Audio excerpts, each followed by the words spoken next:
Welcome back to Purrfect Takes. I'm your host, Stephen Patton, joined as always by my co-host and dear friend, Jacob Acquire. And today we have a lot to get into about what happened at the link on Sunday, catch you up on some news relating and regarding to the NFL draft, who we think will be the top 5 picks in that draft. And then we'll wrap up with some best performances before giving our perfect takes. But where we always start is going to be where the Panthers had another, it's not the depressing, demoralizing losses from earlier in the year, but these losses are just they're worse to me. They're worse to me. It's gut-wrenching. It's exactly how you put it. I feel physical pain after these losses. It's been that way for the past 2 weeks. After the Bucks loss, I just got in my car and drove around. I like to drive at night. I think it's peaceful. So I did that, but this past week I didn't do that because I had just driven a ton that morning, and it just deflates you, right? You named the episode "Dropping the Ball." That's a perfect title for this one because wouldn't you know it, Xavier Leggett, our first round draft pick, dropped what would have been a go-ahead touchdown with about 50 seconds left in the game. I don't want to say go ahead, would have tied with the touchdown points, but because Eddie Pinheiro missed another kick, he missed an extra point earlier, who knows if we would have gotten that extra point. But at the very least, we were in Philadelphia, in Lincoln Financial Stadium, against one of the hottest teams in the league right now, maybe the hottest. We were talking if it was the Lions or the Eagles before recording, but we had them on the ropes. We had played well throughout the entire game, or not well, but we kept it close against a team that we expected to destroy us. It was a really bad matchup for us on paper, but we kept it there. Another fourth quarter, under 2-minute masterclass drive from Bryce Young, and then that happens. And the biggest shame of all of it was Xavier Leggett shook Darius Slay. He had a little shake, move, and go, got past him instantly, wide open. It's like a 40 air yard throw, and Bryce Young doesn't even step into it because there's pressure around him. So he just flicks his arm, perfect ball placement, and Leggett just drops it. That was one of I think 4 drops total on the day. I know PFF only credited him with 1. They need to go back and redo that because it was more than 1. It was 3 or 4. The one to start the game where he just got blasted by Gardner Johnson, you can't really fault Leggett on that one, right? He just took a grown man NFL hit and it leveled him. But there were multiple drops, particularly on that drive we're talking about, that contributed to maybe us not coming away with the win there.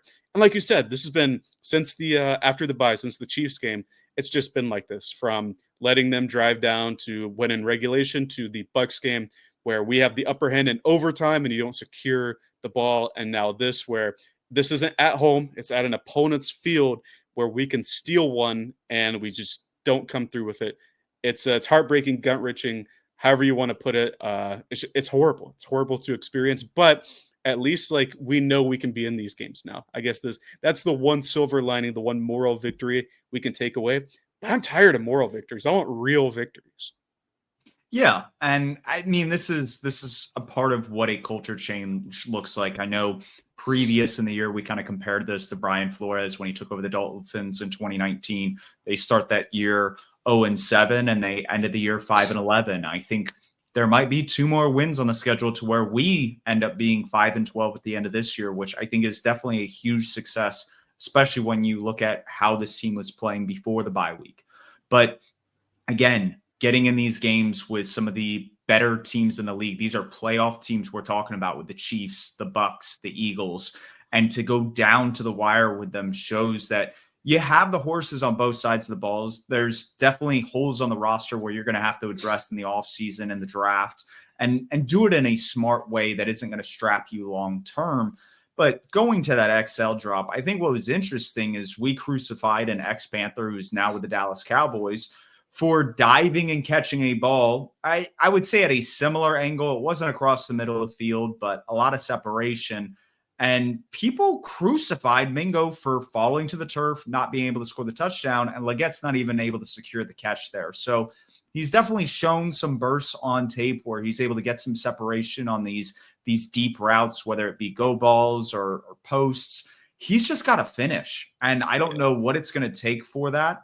I don't know if these are simply rookie jitters, but you got to get it out of your system, because when you have a quarterback that was dealing like Bryce was on that final drive to put you in a situation to win the game after your defense has been balling out with an Evero masterclass of a game plan against Jalen Hurts and the Philadelphia Eagles, you have to capitalize on that. And I mean, you look at some of the advanced metrics. We've talked about some of the success rates, earned victories. The Eagles technically won this one when they had the ball prior to Bryce getting it before that final drive. There was a face mask call that wasn't called. So the Panthers were getting a couple things to fall their way to get into a position where Bryce could go win you the game. So it wasn't like we should have won this game hands down outright, but there were opportunities, and we're upset about players dropping those key opportunities.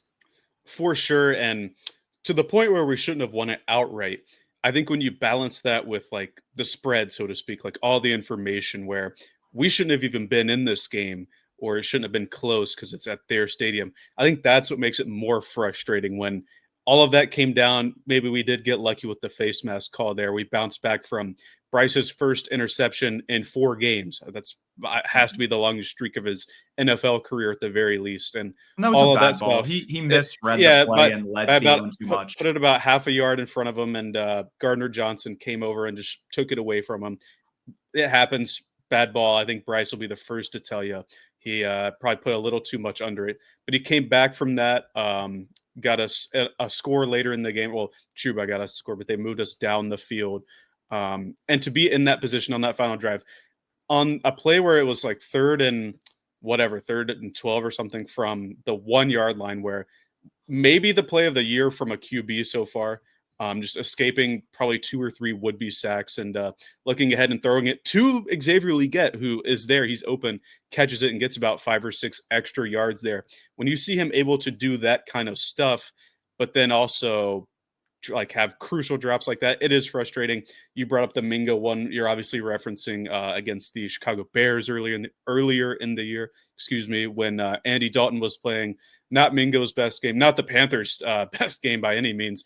That might have been one of the Bears' last wins. I'm trying to think. They beat the Jaguars in London after Yeah, that. you're right. You're right. Because they've lost 7 in a row. We'll talk about teams that are kind of on the downturn a bit later. But yeah, it is frustrating to see because Legette is this big body receiver. He's 6'1", 6'2", but like 220 plus pounds. Like he has the frame to be able to take contact and keep going and stuff like that, but still not a firm hand catcher just yet. And you mentioned like, what can we do to take accountability or get better from this? I think Chuba Hubbard is a great story because in Chuba Hubbard's rookie year, he had bricks for hands and he fumbled quite a bit. He slipped. His biggest thing was slipping on the turf in the open field. You can probably remember me getting super frustrated with him there. But after a couple years, like behind Christian McCaffrey, he was behind Deonta Foreman for 1 year. He locked in. He got on the jugs machine, and he's one of the best backs in the league now in terms of ball security. I know recency bias with the Bucs game. Probably like, what? He just fumbled that away. Prior to that, nothing. Like he's been pretty secure all year, and he bounced back in a big way this week for 25 yards, just under 100, or 25 carries, excuse me, just under 100 yards and a touchdown. I think that's the success story that we want to look for Legette, because Legette has those tools. He's getting better at separating and route running. You just got to bring him in with his hands. And I guess you just need to visit the jugs machine, learn its full name, learn the names of its parents and grandparents, whatever you have to do, get familiar with the jugs. Because I think that's going to be the way to get out of this. I think it is a mental funk, like you said, because we've seen him make plays, but he's also had a lot of crucial drops. So that is certainly something we need to see cleaned up. The rest of the rookie class did not have a great day as well. That's on the first drive where Bryce gets out of a sack and rolls to the left. JT Sanders is wide open.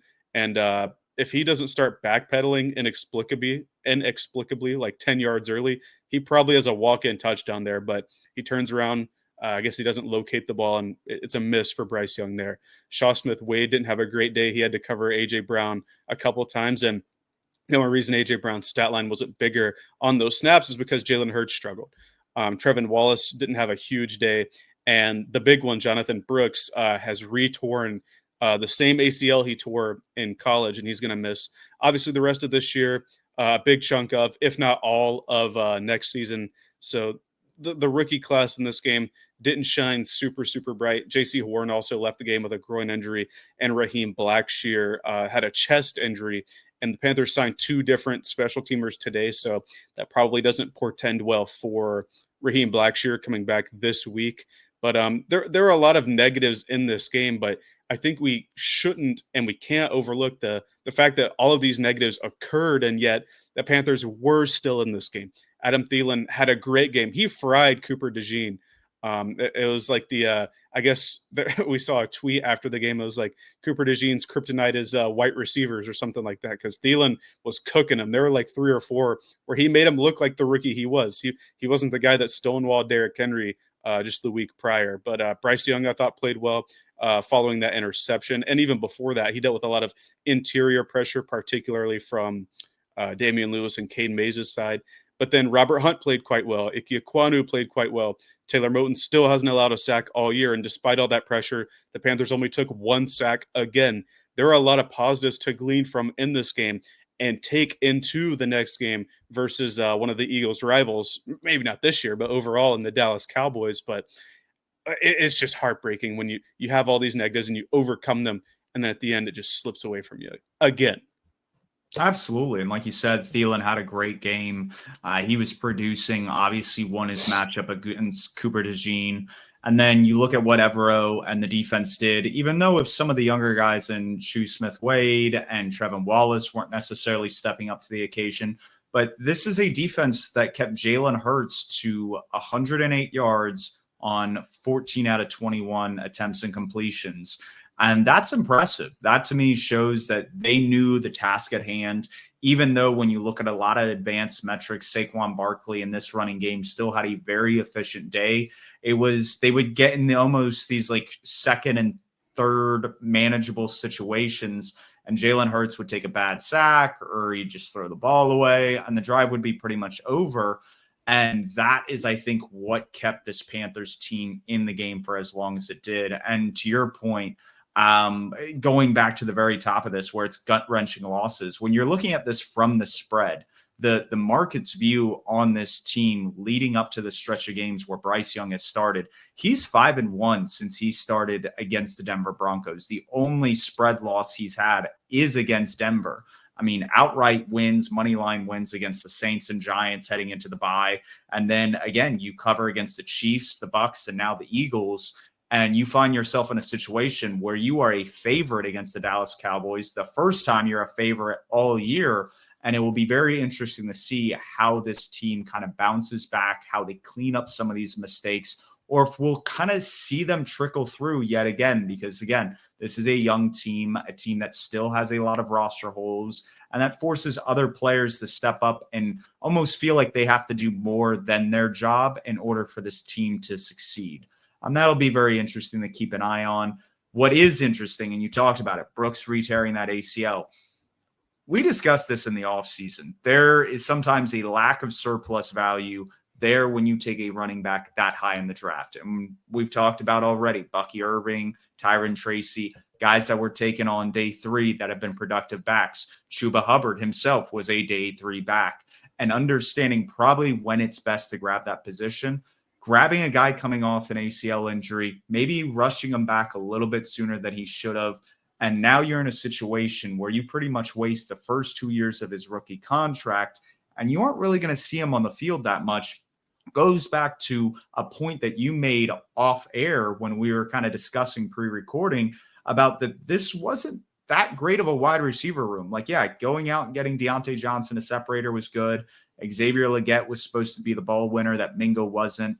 And you did add JT Sanders, but when there was a guy like Adonai Mitchell there when we selected Jonathan Brooks, when you could have taken a guy like Ladd McConkey instead of Xavier Legette, who phenomenal route runner, great hands, has been one of the better wide receivers in the NFL this year. It just goes to show that maybe the evaluation of how to build this team on offense was a little short-sighted this offseason, and the way they wanted to go about doing it from a skill position player wasn't as great. Now, obviously, the offensive line has paid dividends, but it is very interesting that moving on to next offseason, is there a change in philosophy? And the reason why I say that is we saw Dave Canales kind of I used the word pussy out last week and not going for it on fourth downs. He actually went for it on a couple. He grew a pair and actually understood the assignment that, hey, we are on the road. We're heavy favorites or heavy underdogs, not heavy favorites.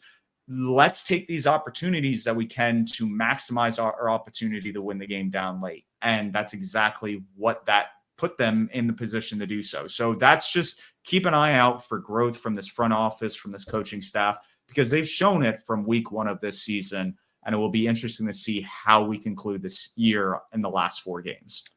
For sure. We were 2 of 3 on fourth down prior to that final drive. So pretty pivotal conversions there. We gave them the ball at right around midfield on the one that we didn't get. So not too not a terrible one, so to speak. You talk about how maybe we can see growth from the scouting department or the front office on how they evaluate. It's interesting because with Dan Morgan being the new GM now and the new head coach or Canales coming in with the new coaching staff and everything, the past draft we had the same scouting staff that was under Scott Fitterer. A lot of those guys are gone now and have been replaced for this upcoming draft. It's hard to get rid of scouts during draft season, which is when we hired our coach and we promoted Dan Morgan. But maybe we'll see if the new scouting department has different preferences for players. Maybe they weigh serious injuries like Jonathan Brooks, like the injury he took in college. Maybe that's a more significant weight moving forward. But it will be interesting to see for sure. I guess the main takeaway for me, other than the defense, because you mentioned him not briefly, but you talked about him. I thought this was Ejiro Evero's best game as a play caller this season, despite the fact that we lost. I think it was, hey, we know what Saquon can do. Saquon, you got it. All right. You're going to be able to run on us. We can't stop you. You got it. Have it. But when we have the ball in Jalen Hurts' hands, we know what to do to disrupt him. We can bring blitzes to confuse him. We can do these things to make him make mistakes. And that kept us in the game despite Saquon rattled off almost 10 yards of carry. But it wasn't enough because they didn't give him the ball enough. And I don't know if that was a Sirianni thing, wanting to like prove something. I can see the 2 mascots in the background. I think they're admiring if it's still raining or something. Maybe they're looking at that. I'm not sure. But Jalen Hurts didn't have the best day, and Kellen Moore just kept putting the ball in his hand. And like you said, even though he completed 67% of his passes, it was just for 108 yards. And a lot of that was a yak. Like I can think of at least 2 or 3 different Devontae Smith catches where he gets the ball and gets 10 plus yards after the catch on those. So, but he did an excellent job against Jalen Hurts, just like he did a good job against Baker the week before.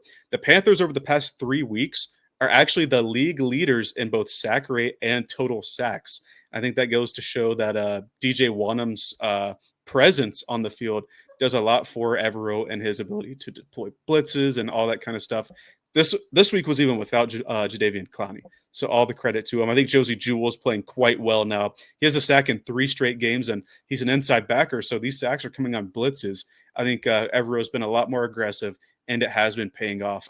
They're going to have to be aggressive this upcoming week against the Cowboys because Cooper Rush is not very great versus the blitz. But I'm going to be talking about with takeaways. We need to learn how to finish down the stretch, right? Moral victories aren't enough, and we have a couple games down the stretch, that I think are winnable. But that can tie into what we're going to talk about now, and it's going to be, how is the draft going to shake out? How is the bottom of the league going to shake out? Because we did our playoff predictions, I think 2 weeks ago now. And I talked about how we would do the bottom of the league predictions. And that time has finally come because we're in the back quarter of the season. There are no more bye weeks. Every team plays every week from here on out until the playoffs. And each team has 4 more games. As it currently stands, the draft order, and this is according to Tankathon, and they take into account future opponent strength of schedule, which is the league doesn't do that in season, but Tankathon does. They do a good job if you're a draft person. The current projected order is the Las Vegas Raiders at number 1, the New York Giants at 2. Both of those teams only have 2 wins.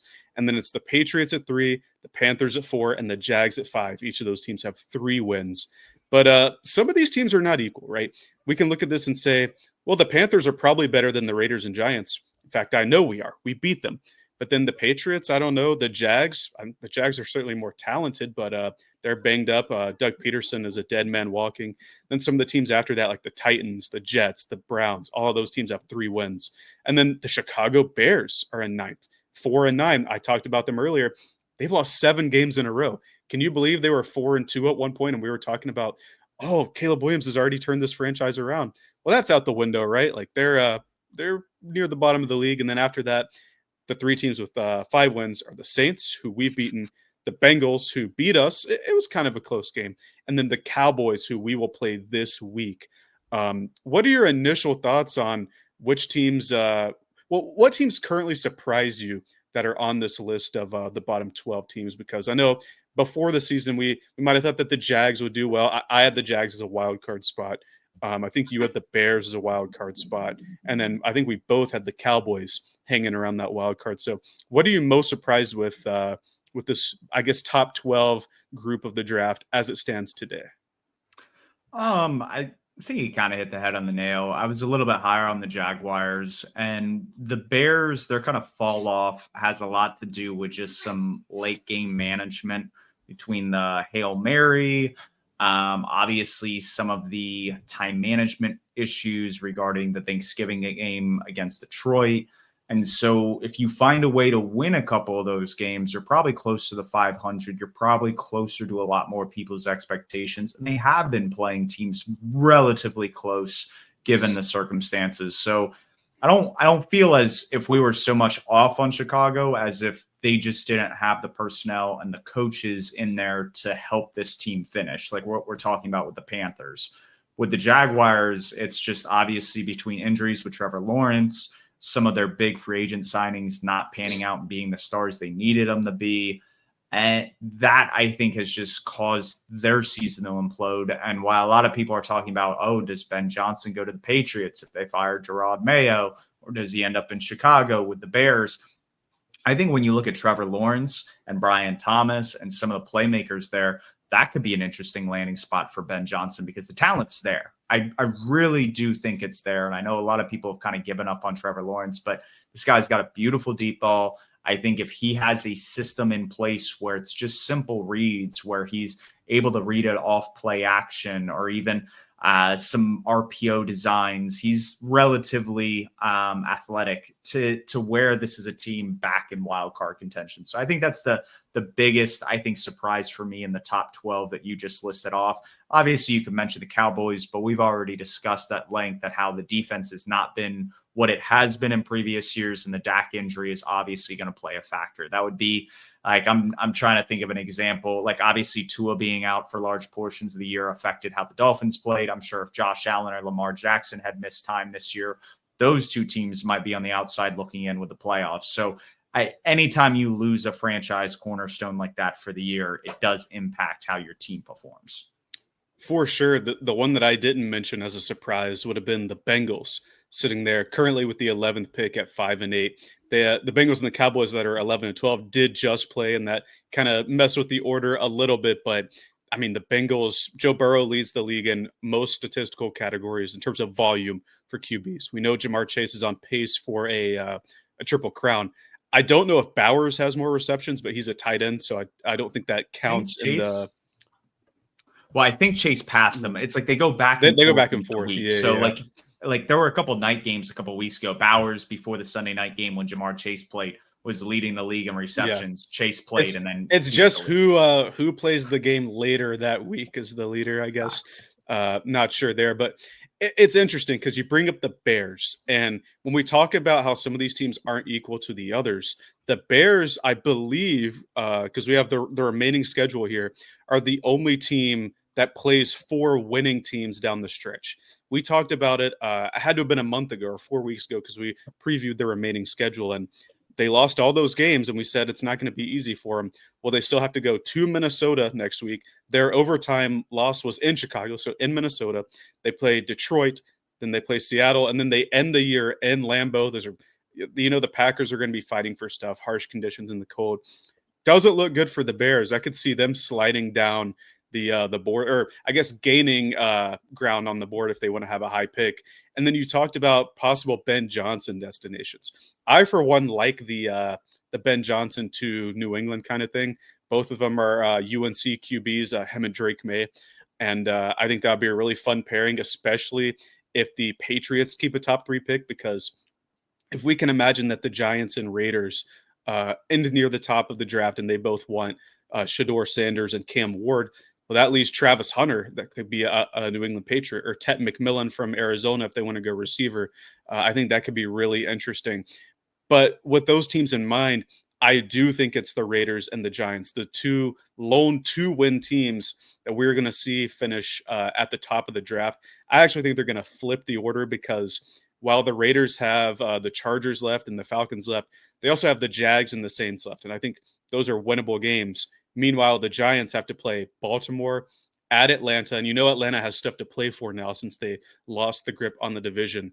Indianapolis is always an interesting team with Steichen, and Anthony Richardson, like Bryce Young, I think has responded well to his benching. I think he's played much better following that. And then the Giants end their year in Philly. Not a great final game for them by any means. Maybe Philly will rest their starters if they can't catch the Lions at that point, but who knows there.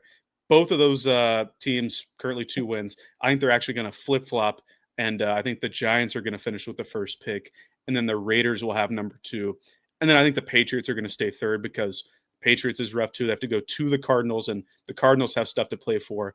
2 games against Buffalo, and have the Chargers, who are coming off of a tough loss. They need to stay in wildcard contention. So my top 3 for the draft as it stands now is going to be the New York Giants, the Las Vegas Raiders, and the New England Patriots. What's your top 3 looking at right now? Or yeah, I guess looking at right now.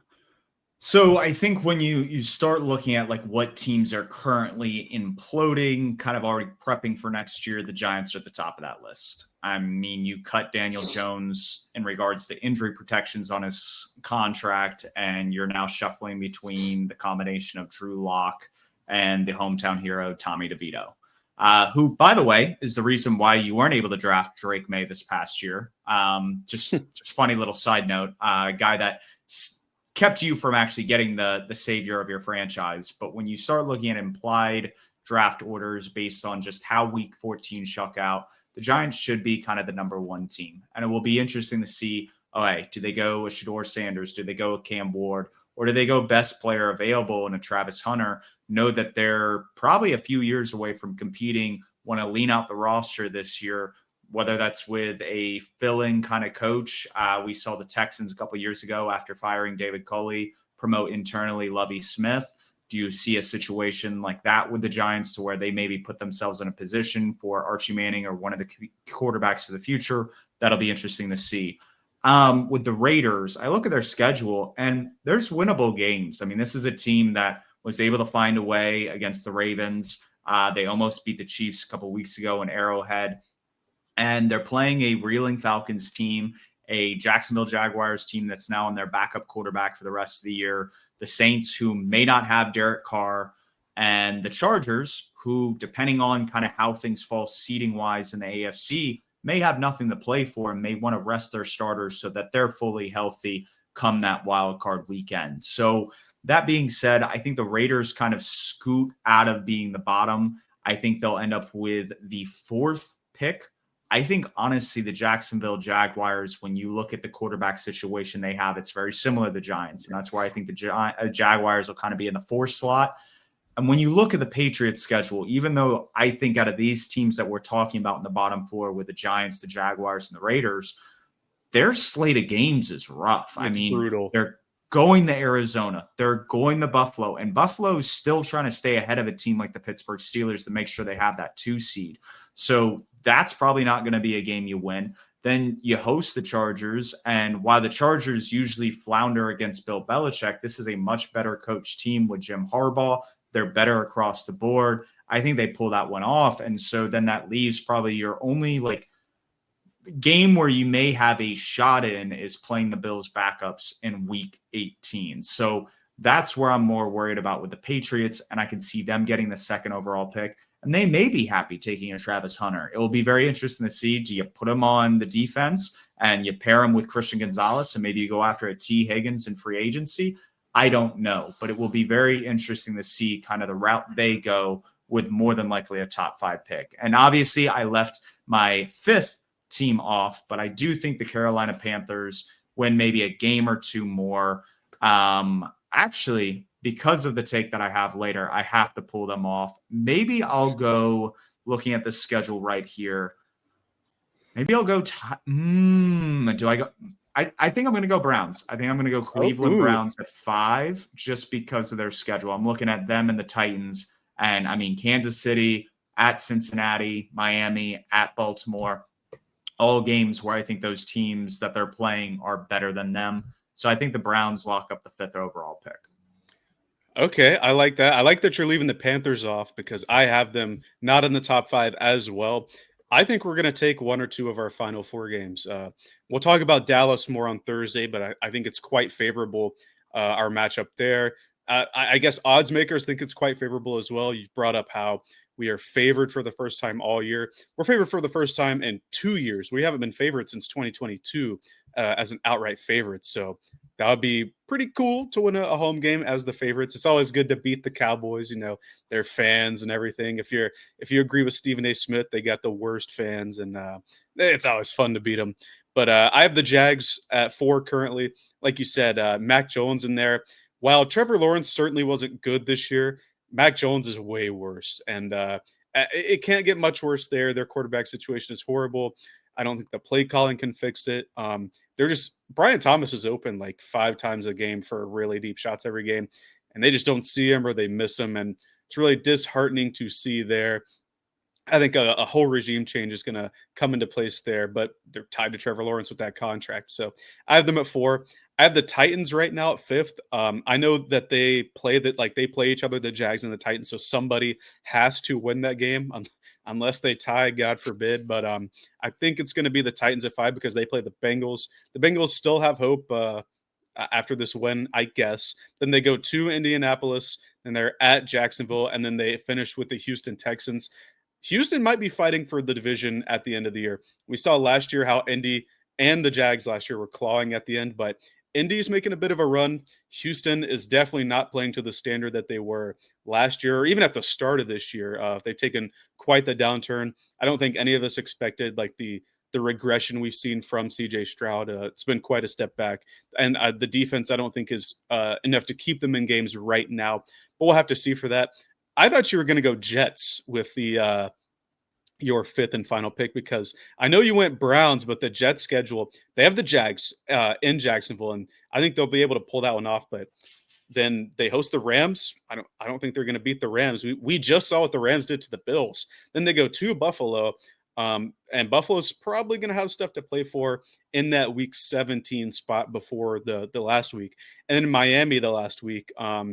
I don't know. They couldn't beat Miami this week, so I don't think they're going to beat them again It was later in in the year. Miami though. Right, That's but the only thing that I'm gonna say is like that went to overtime, and I feel like, hey, you play at home, you feel like you lost one, you should have won. You at least have an opportunity in that game, and that's where it's like, okay, you win the Jaguars, somehow you pull off the Dolphins. Now you're looking at yourself like a 5-win team, and I think that puts you outside of the top 5. do you think like everybody on the Jets is going to be locked and loaded, ready to go that way? Do you think Rodgers is still going to be the QB in Week 18? Like maybe Tyrod Taylor or the backup's better.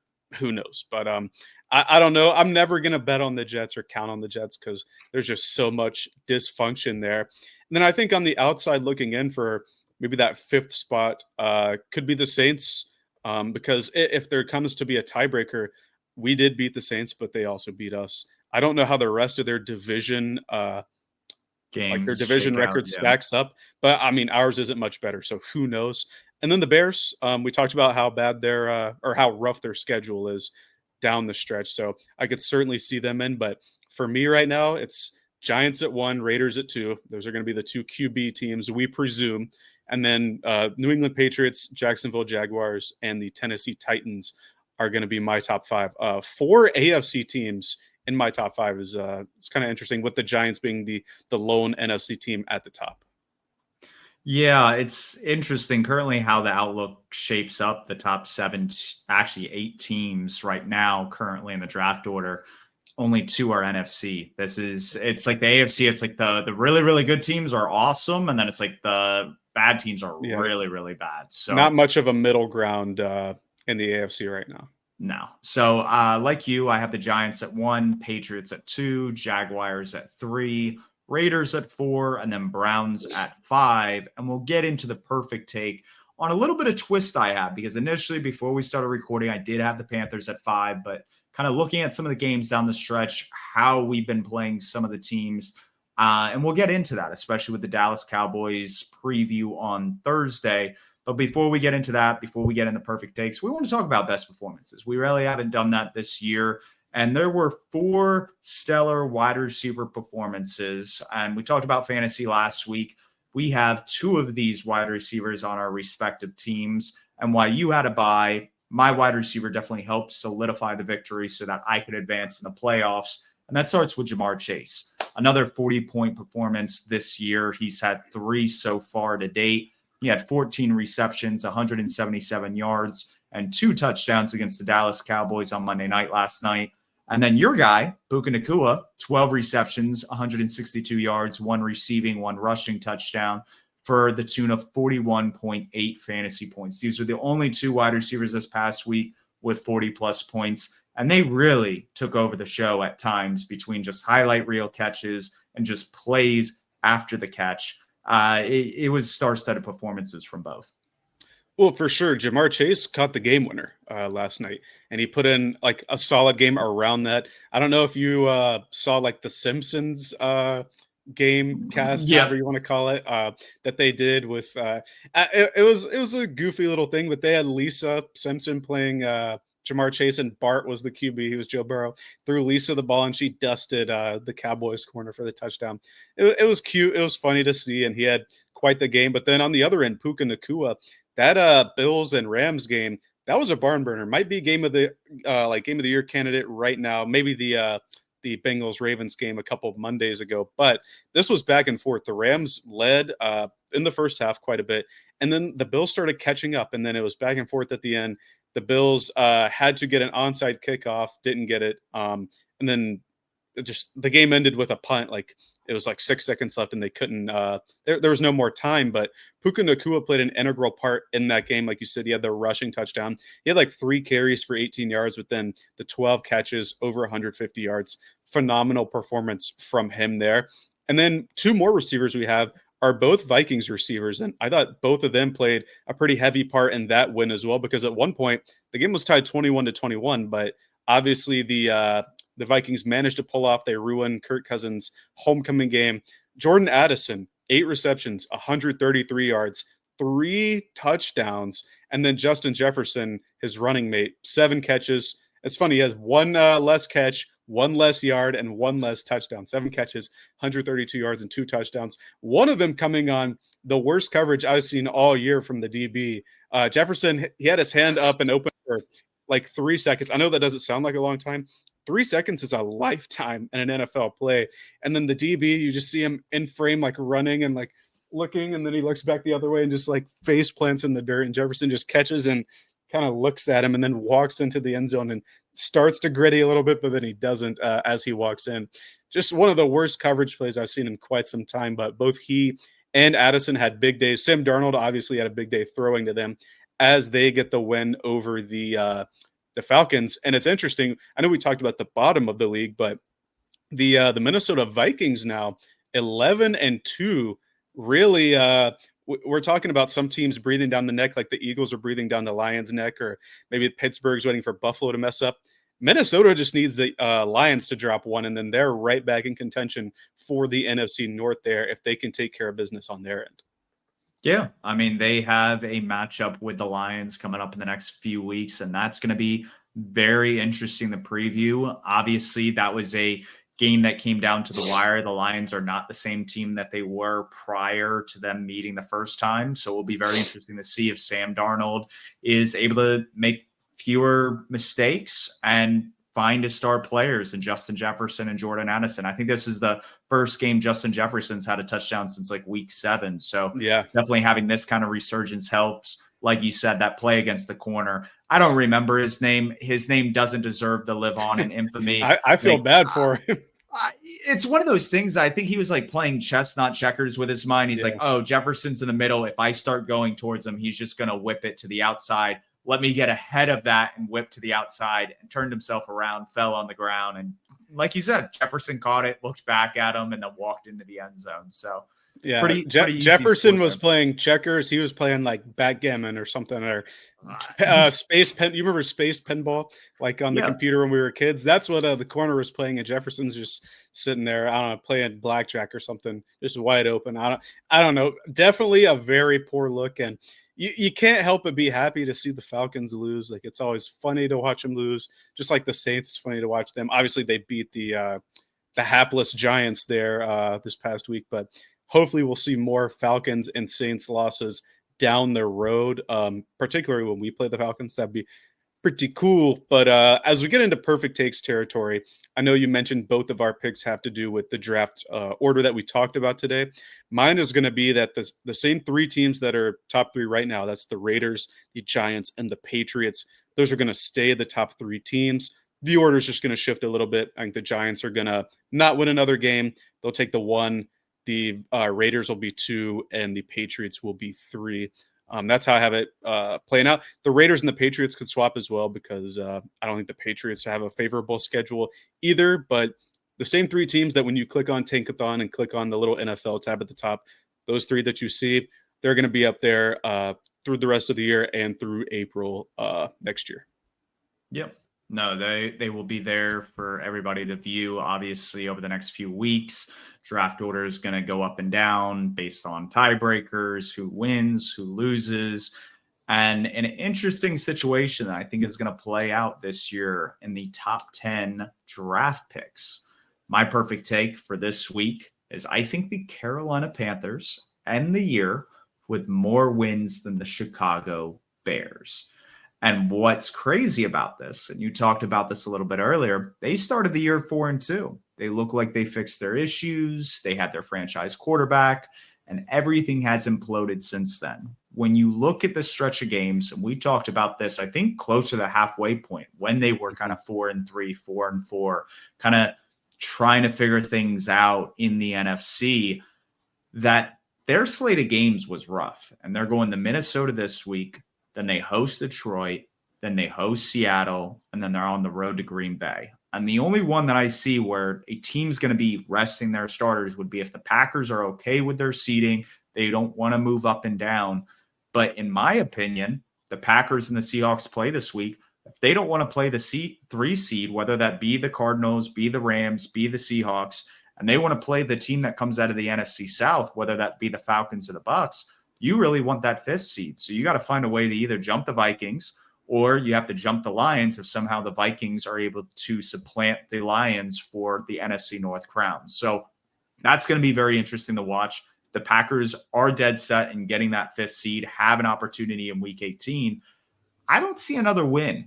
And we saw Thomas Brown's offense last year with the Panthers go back-to-back games to end the year with 0 points on the board. So all I'm going to say is I don't think this team is anywhere on an upwards trajectory. And I definitely see 2 Panthers victories, I think, in the final 4 games. And that's huge. That would be a momentous shift from how it looked between these 2 franchises going into the year and even at the halfway point. I like that one a lot. I'm trying to look at here we go on StatMuse, the record between the Packers and the Bears the past however many years, because I don't think the Bears have beaten them in quite some time. No. Let me see. It's I think you almost go back to like Jay Cutler or Mitch Trubisky. It's one of the 2018 was the last time the Bears beat the Packers, and that would be 1, 2, 3, 4, 5, 6, 7, 8, 9, 10, 11, 12 was that games in ago. Chicago or in Green Bay? It was Chicago versus Green Bay, so it would have been in Chicago. It was a when was 24... the last time they won in Green Bay? Because this matchup is going to be in Green Bay.